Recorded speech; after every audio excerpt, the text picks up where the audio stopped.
welcome back to BoardGameGeek's continuing coverage from Gen Con 2019. I have a very special video today because I'm joined by Philip from Osprey Games and David Thompson, designer of War Chest and other games, and we'll be talking about a game, Undaunted Normandy by Osprey Games, and this one is particularly interesting because it's in a way related to War Chest, but not.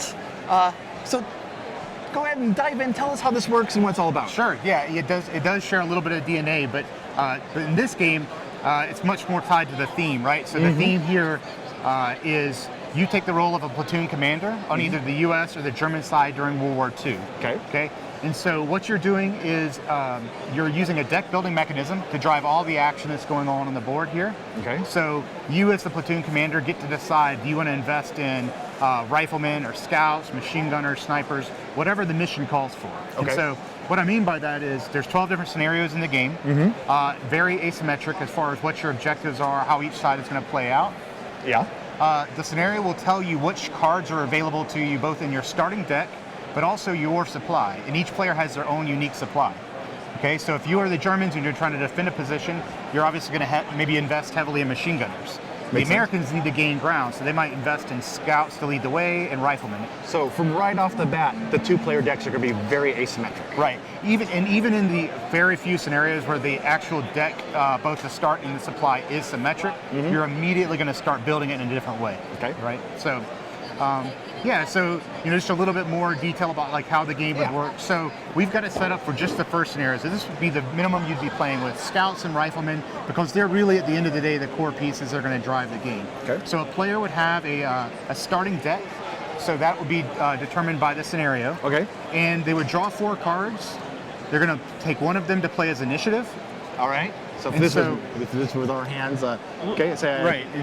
Pick that one. Yeah, so I would win initiative because I have 7, you have 4. Okay. That means I get to go first. Now I'm going to play my 3 cards. I'm going to take 1 action with each card. Okay. So even if a guy has multiple actions, you're only going to take 1 action. Okay. So the person who wins initiative will take all 3 of their actions, then the other player will take theirs, and we continue from there. Now the card that you played for initiative, what you'll see is the higher the initiative value, typically the stronger the card. Oh. So you have this interesting tension point about whether you want to invest in going first or if you want to invest in the better actions in the game.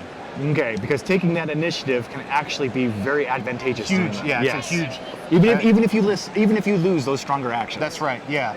So just a couple of really interesting things about the way the game models the action. So we have cards that tie back to the rifleman and the scout that we see on the board here. Yes. When you take actions with these cards, it directly ties to the units. So you're going to move with them, you're going to attack with them, do things like reconning, which gets rid of fog of war, those kinds of actions.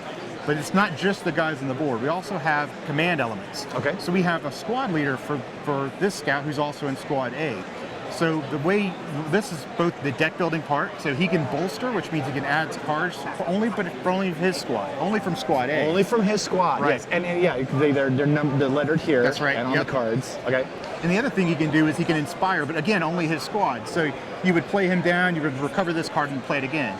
And that way we've abstracted the sort of synergy of the squad, right? So you really feel the ties amongst the squad but without a bunch of extra rules to get in the way. Yes, yeah, right? Very, very elegant in the way that was done. Right, and then we have one last card just in the basic scenario, and this is really, like I said, you're the platoon commander, but this guy, this is your platoon sergeant. He's the senior NCO, so he can bolster any 3 cards, and he can command 2, which means he draw 2 cards and get to play them instantly. Now, if you'll indulge me for a second, I'll take a moment to talk about this card particular. Okay. So, the inspiration for this game was I was traveling to Normandy in France, and my grandfather was in the unit that this game is based on. So this game is based on the 30th Infantry Division. And so I traveled to all the sites to build the scenarios to get inspiration from them. Wow. But this particular card, you can see every card has a person's name. Yes. So every card is tied to a guy. But this one specifically is my grandfather, right? So it's just kind of a personal touch that we were able to put into the game. I had heard a little bit about that story, but I didn't realize that the whole platoon was based on that group. Right, well, and so he was in the division, yeah. so we kind of picked from the division for the platoon combat that happened. That is so cool. Right, yeah. I appreciate it. Yeah, it's a great homage to it. The other thing I want to mention real quick, just in case it kind of wasn't covered, is we've talked a lot about the deck building aspect, but this is not. I mean, the deck building is just a portion of it. We have this whole area control. Right. So really, really when it comes down to it, it's more about area control than it is combat. You're going to definitely fight, but it's all about getting to the objective points to control it. So the rifleman, his key, and it's unique to him. He's the only one that can control it. So your scouts are going to lead the way because only the scouts can move into unscouted positions. When they lead the way, you're going to take Fog of War cards, and these are just going to clog up your deck, right? Yes. So you're going to lead the way with your scouts. You'll take the Fog of War. Your riflemen will follow behind, and they're the only ones that can control. Right. Now let's talk a little bit about deck destruction too in this game, right? Yes. So, and the way attacking works is it's very simple. If I have my rifleman here and I play this rifleman card, he can attack one, so it's a die roll. He can pick any target on the board. There's no limits to where you can attack.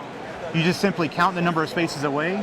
You add the terrain that the guys are hiding in, so the better the terrain is for them, the better their defense is going to be. And then there's the value on it, and you're just rolling the die to see if you hit them. Now, it's not just knocking them off the board. Really what you're doing is you're removing their card for that guy in the deck, right? Yes. So it's actually reducing the effectiveness of the opponent's deck. And then once you've taken all their cards out of the deck, then the token comes off the board. Yes, and I really appreciated that in a way because I learned very easily when I played the intro scenario, if you've burned through all of your riflemen so you can't take positions anymore, you're out of luck. That's right, yeah, that's absolutely. That's so you right. can't just go, I'm just going to invest in as much firepower as I can. No, you have to take care of all your units. Right, and we're just showing a few of the units here. Yes. In addition to this, we have machine gunners and snipers and mortars, tons of other. Yes. So this is, my experience with it has been fantastic, and I'm really glad that we got to talk about it in more detail, share it. So this is currently available, is that correct? Coming out later this month. Later this month, we're so close. Excellent. Do you know what the price point is going to be? $40. $40. That is Undaunted Normandy, coming very, very soon. Check it out. Hope this has been helpful, and we'll talk to you again soon.